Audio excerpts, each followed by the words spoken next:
गणनायकाय गणदैवताय गणाध्यक्षाय धीमहि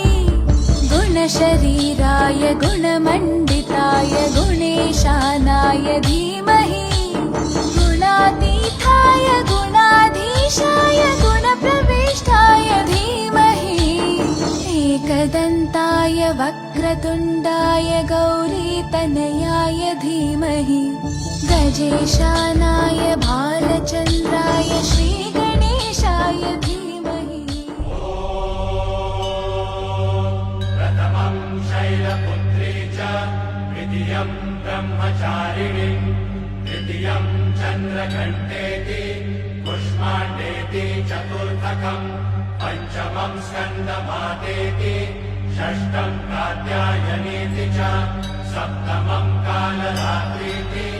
महागौरीति चाष्टमम्